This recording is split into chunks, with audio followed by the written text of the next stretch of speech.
Do you ever get the feeling that people are talking about you? So that if a temporary backstop is needed, there will be no hard border between Northern Ireland and the Republic of Ireland. That everyone seems to be worried about you? There will not be a hard border on the island of Ireland after Brexit. That everyone wants to look after you? Would need to avoid a hard border? Well, nearly everyone. I was Mayor of London. We anaesthetically and invisibly took hundreds of millions of pounds from the accounts of people travelling between those two boroughs without any need for border checks. When you're the soft but silent type, it's easy to let other people speak for you. But it gets frustrating because they never get it quite right. So there I was, all sleepy and semi-retired, saying hello to the dog walkers and the joggers and shushing away the odd sheep. And then the Brexit referendum happened and suddenly everyone remembered me. There were photographers everywhere. Border, we just have a few questions. Intrepid journalists scrambling through ditches trying to find me. Politicians prophesying calamity. In the end, you have to speak up for yourself. I try not to be a cross-border. I want to go on being an invisible border. The current plan to keep me invisible is quite complicated. It goes something like this. I will still be an invisible border, but I will also be a visible border, though the visible parts of me will be hidden. You'll be able to see the visible parts of me, though for me they won't be visible, because they'll be far away from me. So it will look like I'm still invisible, because the new visible parts of me will be out of sight. It's a solution, I suppose, though people who know about business and customs don't always like it.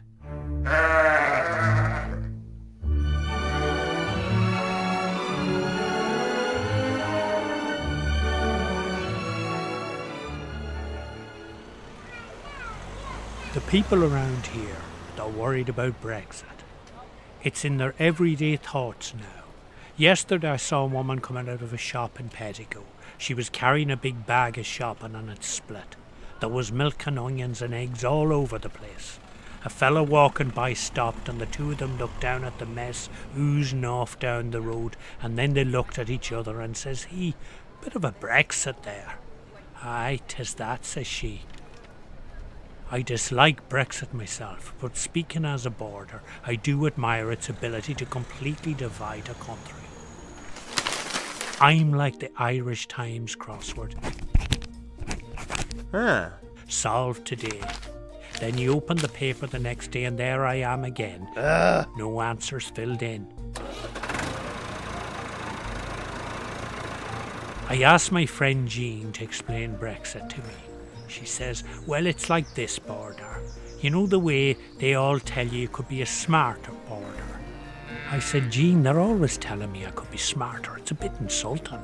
Well, border, said Jean, right now you hold together two countries that were at war 100 years ago.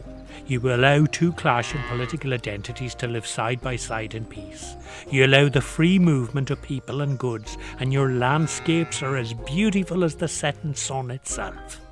I think that's pretty smart, border. I suppose you're right, Jean, I said.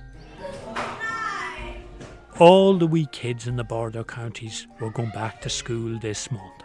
Sometimes they stop at the bridges and talk to me. One wee girl says to me, Border, I haven't got everything ready for school tomorrow. I've copybooks still to get and my uniform and everything. And I says to her, don't worry. Before you've had your Easter holidays, the UK will have left the EU and they haven't bought so much as a pencil sharpener in preparation for it. Miss, come on. After nearly 100 years of being a border, I've learnt this. If you look for solutions to complicated questions using simple answers, you'll be a dog wagged by its tail, as Mr. Johnson likes to say of me. Borders are the laziest form of human interaction. Opening yourself up to strangers, opening yourself up to the new and the unknown and the unexpected, that's bravery, and that's what I've learnt after 97 years. Thank you for listening to me. I've some bothering to do now.